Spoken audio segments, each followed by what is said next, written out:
মই এই টাৰ্ণিংটো আছে নহয়, এই টাৰ্ণিংটো পাৰ হৈ পেলে এই কেকলৈকে আহিছো। আহিলে মোৰ পিছফালে মানুহ একজন আহি আছে, মই গম পাই আছো। সদায় অহা যোৱা কৰো মই দি ভিক্ষা খুজি থাকো। তে আহি কেনে পকেটত যেতিয়া হাত সোমাই দিছে, তে হাত সোমাই দেওয়াৰ লগে লগে মই আটা বাঢ়ি আছো। মোক ডকাইতে ধৰলাক, চোৰে ধৰলাক, পইচা গিলাক মোৰ কাঢ়ি লৈ যাই আছে।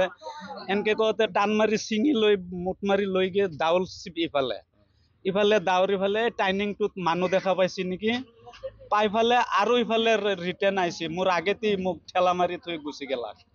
মই আটা বাঢ়ি আছো।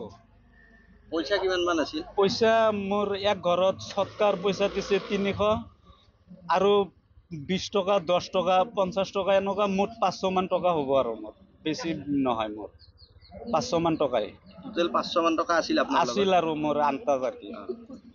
ৰাতিপুৱাৰ পৰা ঘূৰি আছো চাচা। ঘৰ ক'ত আপোনাৰ? মোৰ ঘৰ বিয়াবাৰাত।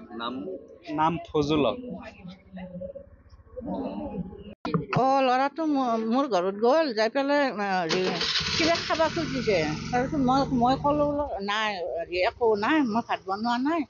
ওলাই আহিছে, আহি পেলাই এই ভিক্ষাৰীজনৰ লগত যত-পত কৰি পেলাই এইফালে দৌৰিছিল, আকৌ মোক দেখা পাই সেইফালে গুচি গ'ল।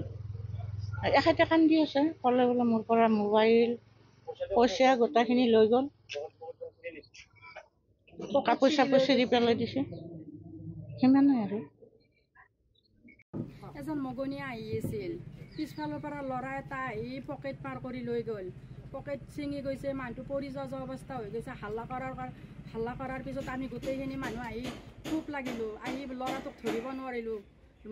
মানুহজনে বহুত কান্দিছে, বহুত কিবা কিবি হৈ গৈছে। এই ভিক্ষাৰীজনীক এনেকুৱা কৰিব নালাগিছিল, এনেকুৱা হৈছে, এই পৰিস্থিতি হৈ গৈছে। সিহঁতে কেনেকৈ চলে, সুৰংগ হেৰি নোহোৱা হৈ গৈছে, কেনেকৈ খাব, কেনেকৈ কি কৰিব। সিহঁতকতো ৰাস্তা লাগে এটা চলিবৰ কাৰণে, সেইকাৰণে বহুত দুখ লগা ঘটনা হৈছে।